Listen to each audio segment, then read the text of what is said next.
So let me get straight to the point. So I am comparing the Sony FX3 with the Blackmagic PYXIS 6K, right? Blackmagic RAW from the PYXIS 6K shooting open gate, 6K 30, 4K 30. No, did I shoot 4K 30? Yeah, 4K 30 because I just wanted to pair them. 4K 30 on the Sony FX3, right?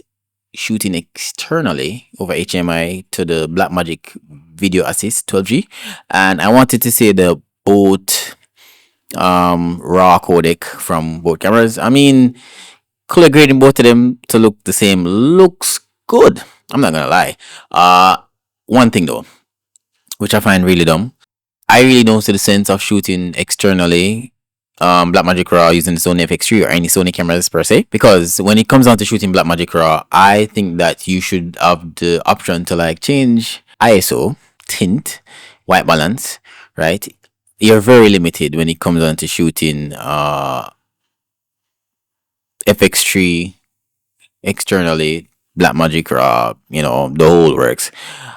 It's kind of pointless because when I shoot on the Blackmagic, the PYXIS 6K, I can actually, you know, change everything that I want, right? That's the whole idea of shooting raw per se. So not being able to change this or change that makes no sense. However, the quality does look good. I did a video recently comparing, you know, internally and externally and see what it looks like, and I mean it looks pretty good as well. Currently I'm actually shooting on the Sony FX3, recording to the 12G video assist. I'm shooting in Blackmagic RAW as well, but I do realize that when I want the most bit rate from the camera. So I'm actually shooting at 60 frames per second. Yes, 60 frames per second doing this talking head video, which is 600 megabytes. Yeah, 600 megabytes. And I don't know if the quality might look different versus shooting at 30, you know, but hey, this is just a talking head video.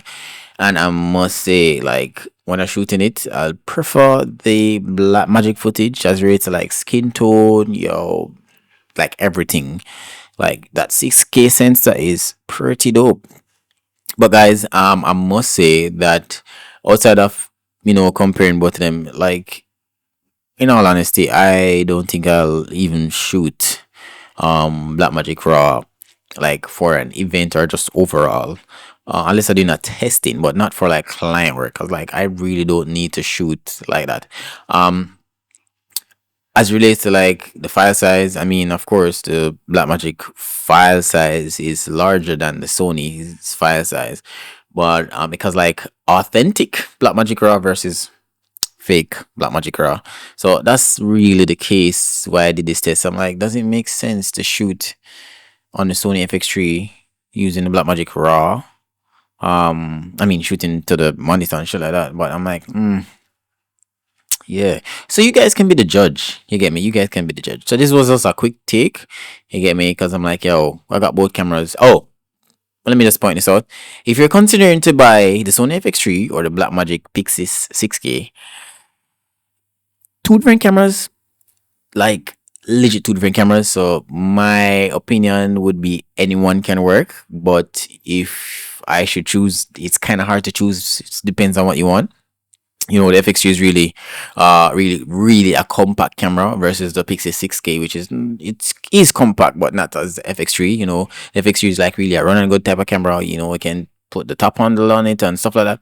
But the Blackmagic, you know, you have to do a little more just to let it become a run and gun camera. But FX3, just drop a battery in there and, you know, flick on an ND filter, lens, and you're good to go. PYXIS is not like that, but yo, my honest opinion, get both. Yeah, cost more, but just get both. Yeah, but it all depends on what you want the camera for.